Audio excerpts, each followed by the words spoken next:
Good morning and welcome to the morning show on this Tuesday. Hope you all are feeling good after St. Patrick's Day. Or at least not horribly hungover. Right, exactly. Or other. Might be a little zombie-like. It's okay. So, we're all feeling it. We're struggling So through. indeed. But thank you so much for being here on the morning show. I am Marshall Shore. And I'm Melissa Farley. We're here at the fabulous Arizona Center. And it's going to be a great day. It is going to be a great day. I mean, and so I'm kind of excited because, we've started a new segment to start the show off with. And today's the first day. We had qualms with our first one. We did, and I'm not quite sure this is going to be any better. Oh, but, good, okay. But I was more excited because it's like we get like the It's got a paper cut to the eye on that one. Thanks, Marshall. All right. Commove. Commode? Commove. Commove. Commove. V with a V. V is in see? Victor. Okay, yes. So, to move violently, agitate, to rouse intense feelings in, excite to passion. Ooh, well, that last one sounds kind of fun. I'm like, well, that's kind of titillating. Oh my gosh.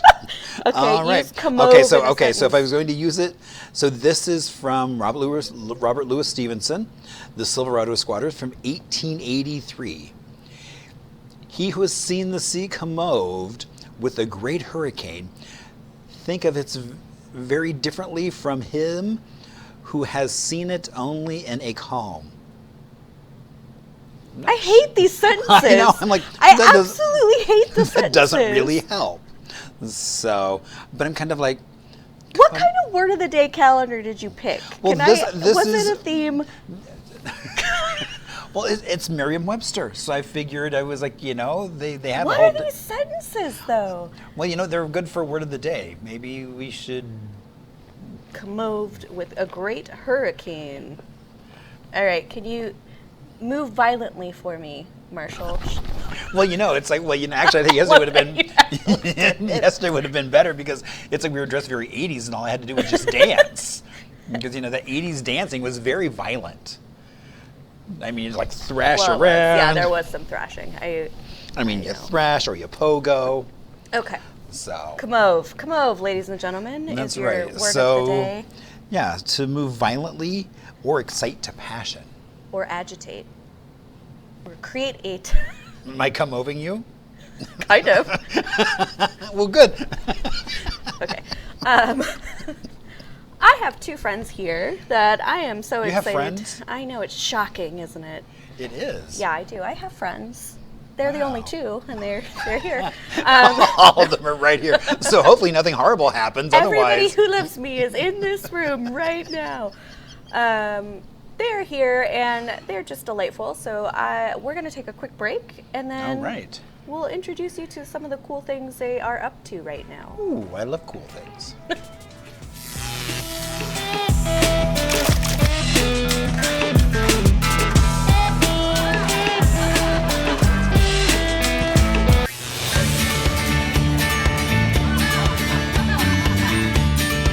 And welcome back to the morning show on Tuesday. I'm Marshall Shore. And I'm Melissa Farley. We're here at the fabulous Arizona Center. And we've got some more fabulous coming up. We've got a fabulous sign behind us. We have a fabulous little graphic novel. It's like, what's he going to call it? Well, because I almost said comic book. I'm like, well, actually, it's not a comic book. It's a graphic novel. But it's a short graphic novel. It is short. Like me. All the best things are short, I think. Kind of like Menta and Oreos. They're short. They're short? They are. Okay. They're small. They are small. They have the mini Oreos now. Have you seen those? The little mini ones in the cup? No. Oh, yeah. Anyway. Okay, we're going to stop talking about weird Oreo things and talk about something better with people who probably also talk better than we do. We are here with Kevin and Craig. Hello. Hi there. Hi. Welcome to the morning show. Thank you. Thank you for having us. Okay, so I've known Kevin Oof. forever. I don't know. I can't 15 remember years? a time I don't know you. Yeah. Yeah. I was there at your birth. That wouldn't surprise me, actually. Waiting to catch me. Yeah. It's like, I'm here just to help. Dad? No.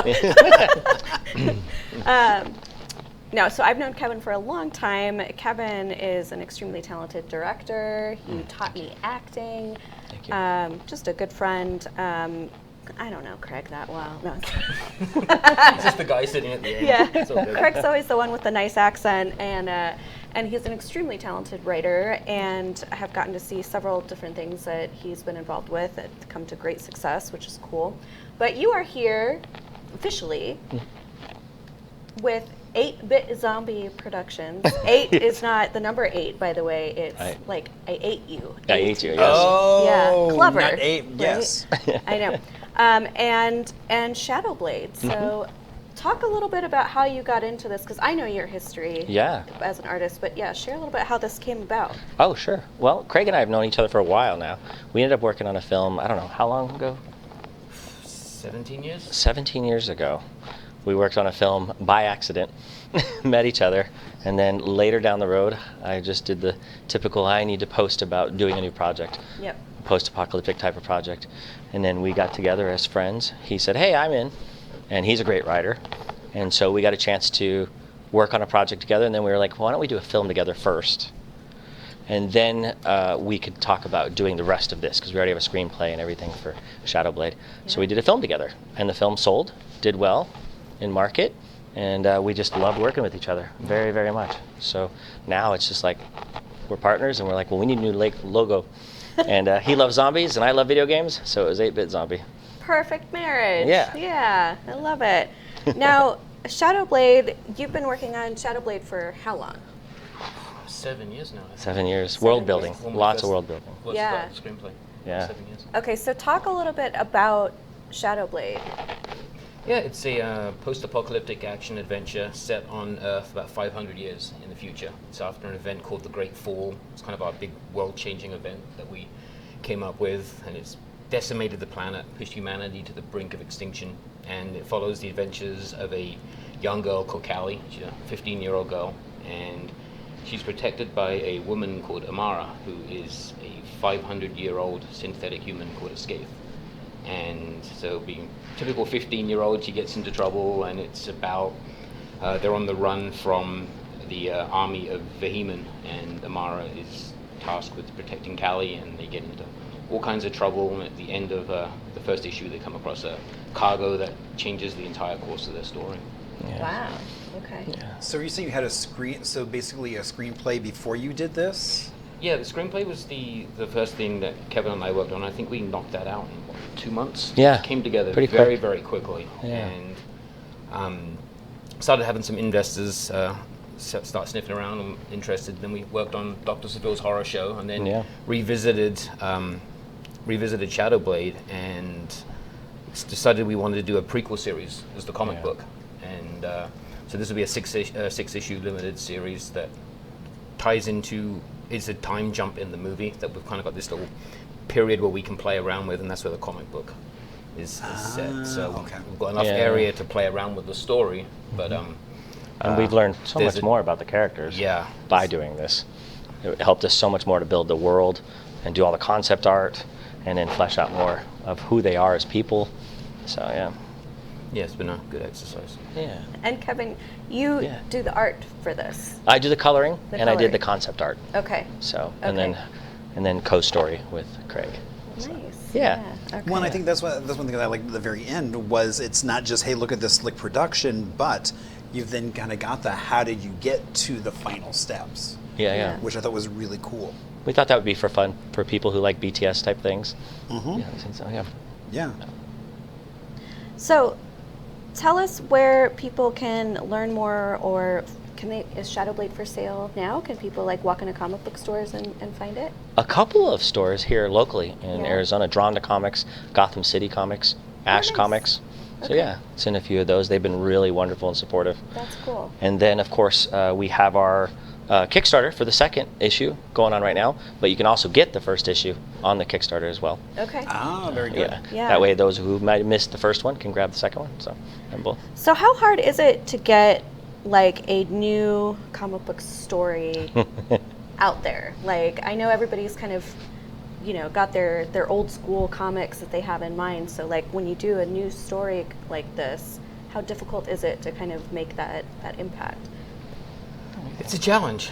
I mean, all storytelling has its challenges. I mean, it's creating it is the easy part. It's finding your audience, which Right. is where the real struggle starts coming in. So it's bugging friends, bugging family. They start talking about it. Kevin said we've done some signings, and it's just grassroots. It's Yeah. talking about it, shouting about it. Yeah. Not stop talking on social media about it, and just trying to get people to listen. I mean, it's definitely hard without a big mainstream publisher. It's got Yeah. your work cut out for you, but we've got a good story, and our artist is fantastic. Kevin's coloring is superb. So Thank you, Ben. And I assume you love it. I assume like that's part of No. part of the joy of creating something. Oh, like yeah, this. that's right. Yeah, Yeah. I mean, assuming for being the writer, seeing it visually come together is such an amazing experience. I Yeah. love writing. I've wanted to write since I saw Star Wars. I mean, that was my first memory as a 3-year-old.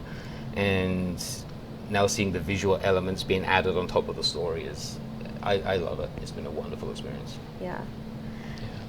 Now, did you have input into the drawings? I mean, it's like they're extremely detailed in terms of the characters, and so they're very easy to say, okay, well, this is this character, this is this character. Did you have any input into this look, or was it all in Kevin's? If he got it wrong, I hit him with a ruler. That's why I wear a lot of jackets, so I don't see. Yeah, just I got as descriptive as I needed to in the panel descriptions, but you don't want to constrain your artist to say this is my vision, because there's a very way to get angry if you get locked solely on how this is supposed to look, and then it doesn't. So you got to trust your artist, trust Kevin's coloring, and our artist is a gentleman in Italy, Gianluca, and he's nailed it. It's been an absolute honor seeing the artwork come in. And I said, with a writer, as a screenwriter, you've always got to expect things to be a little bit different than how you see it in your head. So how did it go from? Sorry, Kevin. How did it go from having a screenplay to you're a filmmaker? You know, you're a writer. Why a comic book? How did that idea even? Like, we should do that. Wow, I think partially it was because I came from comic books a long time ago. I used to be a colorist and stuff for like G.I. Joe and different comic books like that. And so I've always had a huge affinity for comic books. And then I think partially, I mean, you're a storyteller, and so we get along so well. And I know that writing for comics has been just as fun as writing for movies. Oh, it's harder. It's harder? It's harder. Why is it harder? Well, with novel writing, you've got 300 pages to pad out your characters, talk about what they're thinking, what they're doing, where they've been, where they're going. With a screenplay, it's what's happening now. With a comic book, every word has to matter. I mean, you've got 5 to 7 panels per page. You can't just fill entire pages up with dialogue. So it's a lot faster paced. It's a lot more descriptive. It's every word matters, which there's no room for fluff and padding pages out. If it's on the page, it has to do something. What a very Zen concept you just. No, seriously, I never thought about that. It's like forcing you to be in the now, in the moment, as the writer and also as the reader. That's a really cool, kind of different way to think about comics than I think I have before. So, very cool. Well, okay, so comic is here. This is the first one. You're doing a Kickstarter for the second. Currently, yes. And then where are things at with the film? Oh, okay. So with the film, as soon as we get like I said, we have some investors running around and seeing how we do with this. And let's see, we're just going to finish the 6 issues, but in the meantime, we're going to continue to write a redraft now that we've learned so much about the characters and so much about the world that we're in.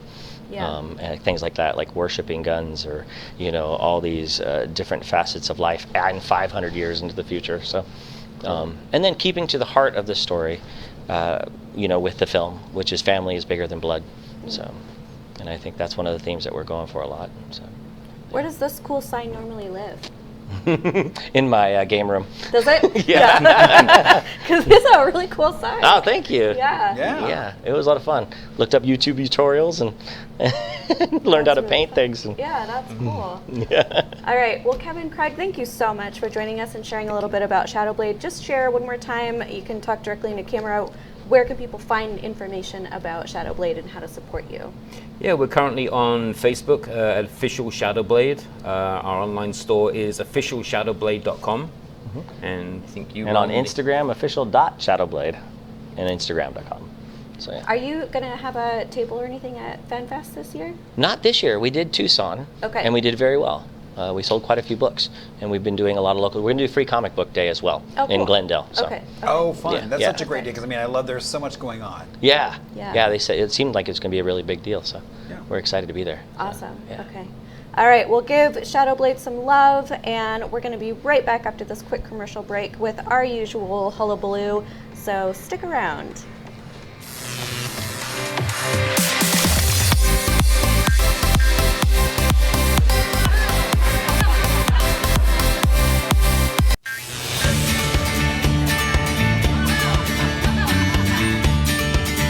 Welcome back to the morning show. I'm Marshall Shore. And I'm Melissa Farley. We're at the Fabulous Arizona Center. And the day is just getting more and more fabulous. It sure is. Yeah. I know it. I mean, we just had a great chat with the team that brought Shadowblade to reality. Isn't that cool? They did a really good job. Yeah, no, that's really impressive. Yeah, they're both super crazy talented in multiple ways. So Oh, I just realized they signed it. they did sign it. Aw. We have a signed Shadowblade. Wow, look I at know. that. Very cool. Look at that indeed. Yeah. Well, Marshall, is it your favorite time of the show? It is indeed a little bit of history. Ooh, okay. Let's do it.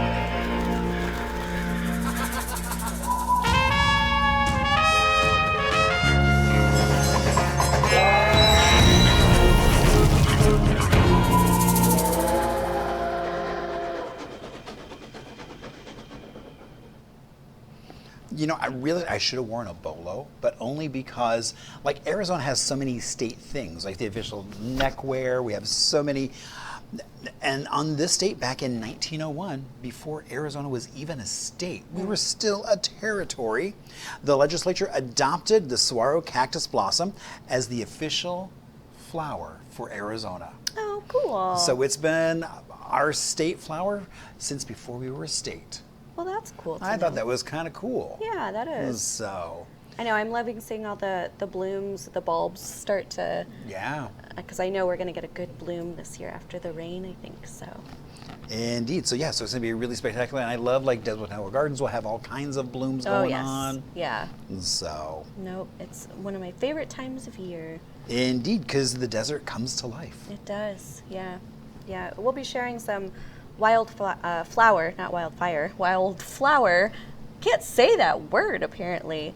Wildflower hikes to go on in spring because the desert does. Sometimes we have really good Right. seasons, sometimes we don't. It kind of just depends. But normally there's a couple different sites that will sort of round up all the best places to see Right. those wildflower blooms. So we'll share those as soon as they start coming in. Very cool. And then let's move on to some celebrations. Celebrate!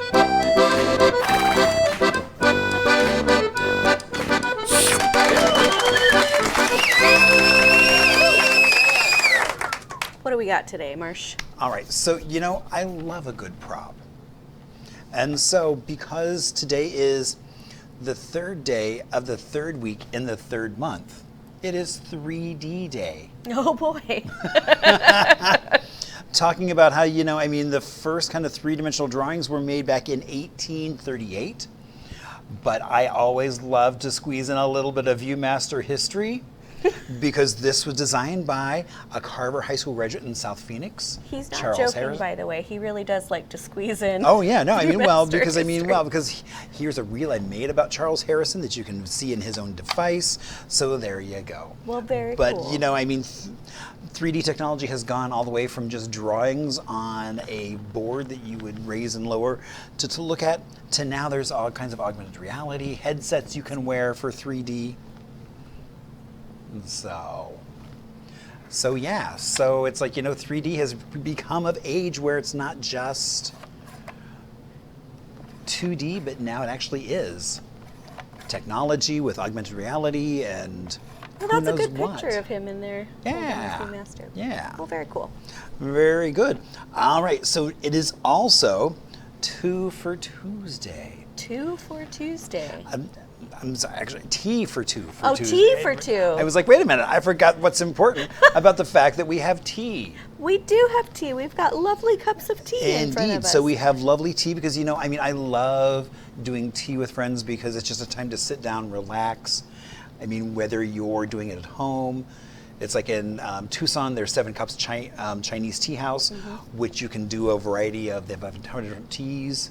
There's beautiful tea houses in Carefree and also in downtown Glendale that you can go. So actually, there's a bunch all over now, but those are kind of 2 of the Right. Then you get the originals. There's one also in Scottsdale. So I mean, tea has become, and it's different than coffee. I think just because it's a little bit more relaxed, a little bit more. Well, coffee tastes like you're drinking acid, so yes, it's different than coffee. Tell us how you really feel.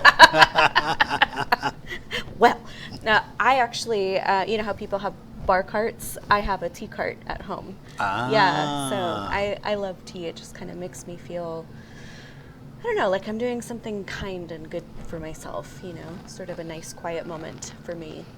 Indeed. So in a little bit, we'll be taking a sip of our tea. And so this is actually tea from a friend's tea farm in Taiwan. Oh, cool. Yeah. Well, I can't wait to taste it. So indeed. So it made a lovely milk tea. But before that, it is Awkward Moments Day. Well, we have plenty of those around here. I just thought it was so funny that it's, because, every day or everybody has those awkward moments. Yes. And here's a day to celebrate them. It sure is. Oh, how fun.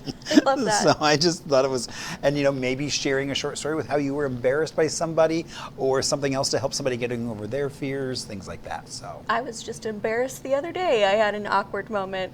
I went to this session and I'm focused on eating my bagel because it was a breakfast session. And then the speaker calls me out and she's like, "What can you say about trademarks?" And I was like, "I don't know." I'm just trying to eat my bagel, lady. I didn't have anything to contribute whatsoever. And she kind of moved on eventually, and I was like, that was so awkward. That was really not well done, Melissa. So I was in a meeting. It was all these muckety mucks, and I love soda water. So they gave everybody who wanted soda water just like a little bottle. Yeah. And so I'm unscrewing it. And I did it too quickly, and you know where this is going, that suddenly it was a fountain. And I was just soaked, and I'm like, I could run to the bathroom and try to, but it was just. Did any of them have a good humor about it? Or I was laughing. Okay. So I just thought it was funny because I'm like, just kind of sat there because I'm like, I'll dry. It's all good. That's the only option. Air dry. No big exactly. Deal. It's high humidity, so. I know. So yeah, so. It's just life, friends. Don't take it so serious. Indeed. And then today is also Lacey Oatmeal Cookie Day. Now, it's not your typical type of oatmeal cookie. Okay. So it's a little thinner, a little crisper, almost caramelized. And so, I was like, well, I can make them, but they're the pain in the tuchus to make. Because they go from, it's like when you make caramel, it's like it really goes from it's perfect to it's burnt really quickly. Yeah. And so I thought, IKEA has them. Oh. So I ran to IKEA. So today we are enjoying some IKEA cookie and a lovely milk tea. Well, beautiful. Ooh, and it's still warm. I didn't know if it would be. Oh, that's good. Actually did well on that. That's really good. Yeah. Yeah, that's super yummy. Nice. I know I'm going to taste this cookie and you're going to ask me about things to do, but. Of course. Okay, so if you can't be like us and sit here all day and drink a cup of tea and talk to each other. But you could do some other things other than just sit around eating cookies and drinking tea. You can do some other things.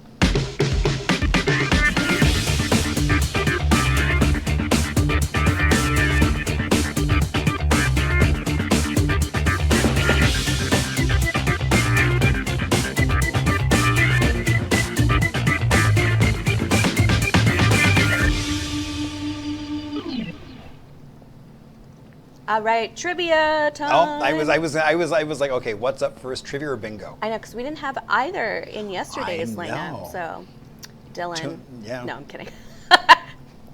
I'm kidding.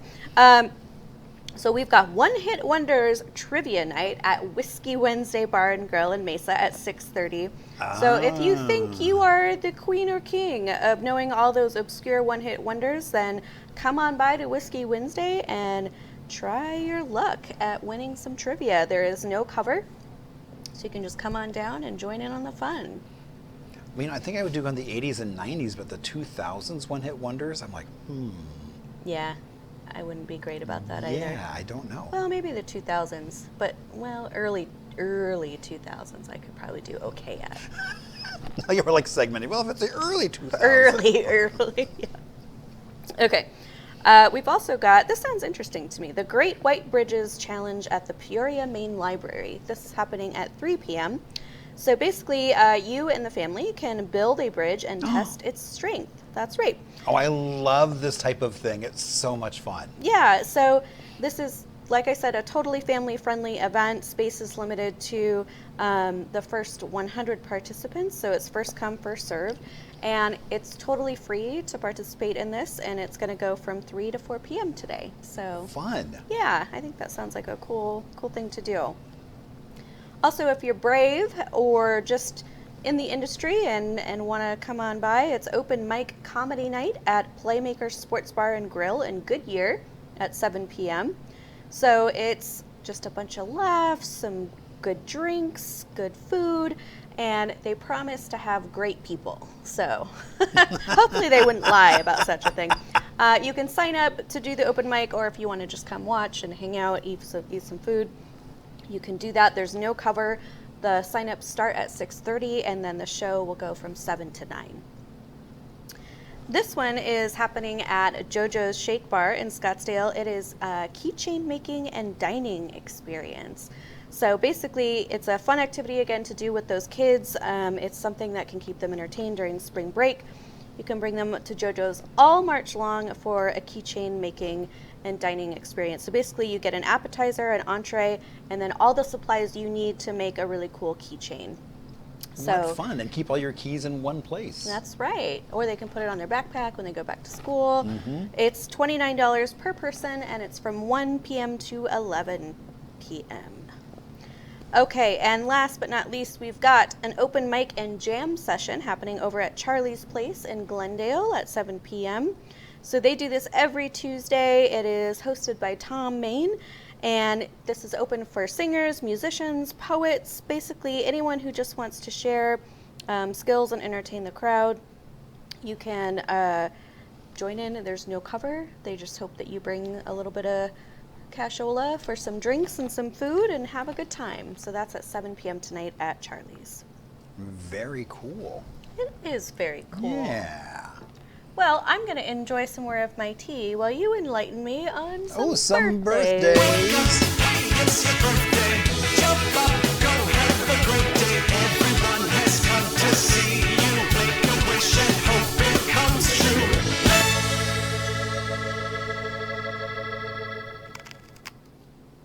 But you know, one of the cool things about doing birthdays is I get to learn about people I didn't know anything about.